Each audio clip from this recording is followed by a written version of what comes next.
Salam sejahtera semua pelajar. Hari ini kita akan belajar kadar pernafasan.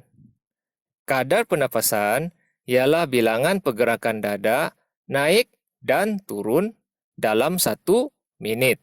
Maksudnya, dalam 1 minit itu, berapakah jumlah pergerakan dada yang turun naik? Dan itulah kadar pernafasan kita. Kedua, kadar pernapasan setiap individu adalah berbeza. Maksudnya, kadar pernapasan cikgu tidak sama dengan kadar pernapasan kamu. Kadar pernapasan kamu tidak sama dengan kadar pernapasan orang lain. Kadar pernapasan juga bergantung pada jenis aktiviti yang dijalankan. Perhatikan situasi di bawah. Kalau tengok dari buku teks kamu ini, terdapat 3 kadar pernapasan. Kadar pernapasan yang rendah, kadar pernapasan yang sederhana, dan kadar pernapasan tinggi. Dan semua ketiga-tiga ini, kadar pernapasan ini, bergantung kepada aktiviti yang dilakukan. Contohnya, lelaki ini sedang duduk, berehat. Saya duduk. Jadi kadar pernapasannya rendah. Manakala yang ini pula sedang buat senaman, yang ini sedang berjalan, maka kadar pernapasannya sederhana.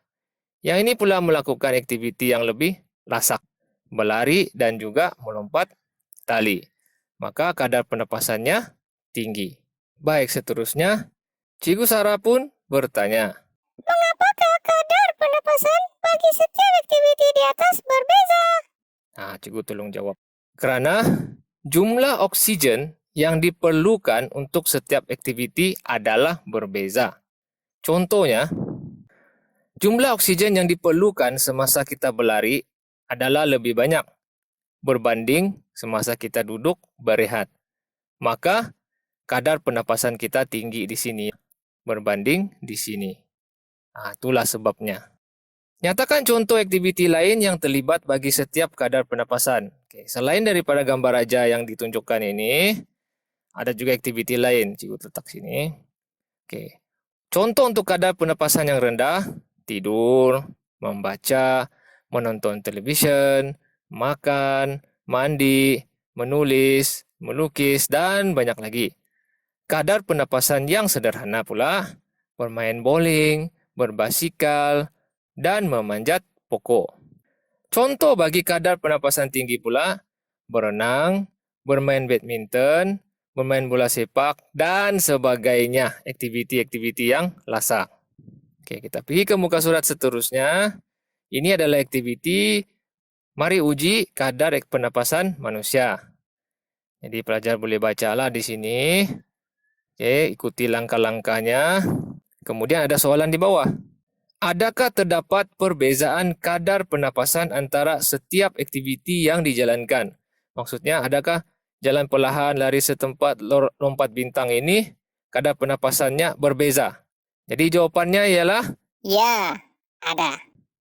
Kemudian kedua, apakah yang boleh kamu rumuskan tentang hubungan antara jenis aktiviti dengan kadar pernapasan? Apabila kamu lakukan aktiviti ini, kamu akan dapati jalan perlahan, kadar pernapasannya rendah. Lari setempat, kadar pernapasannya sederhana. Manakala lompat bintang, kadar pernapasannya tinggi. Jadi daripada situ kita boleh rumuskan, semakin cergas aktiviti yang dilakukan, semakin tinggilah kadar pernapasan. Selain jenis aktiviti, jelaskan faktor lain yang dapat mempengaruhi kadar pernapasan manusia. Maksudnya, apa lagi yang boleh menyebabkan kadar pernapasan kita itu berubah-ubah? Jadi ada 2 di sini. Yang pertama adalah usia. Kita punya umur lah. Kadar pernapasan kanak-kanak lebih tinggi berbanding orang dewasa semasa melakukan aktiviti yang sama. Kenapa? Sebab kanak-kanak dia perlu bernapas lebih banyak kerana paru-parunya lebih kecil. Berbanding orang dewasa. Jadi kadar pernapasannya lebih banyak berbanding orang dewasa. Itu salah satu faktor yang mengubah kadar pernapasan kita lah. Yang kedua adalah tahap kesihatan.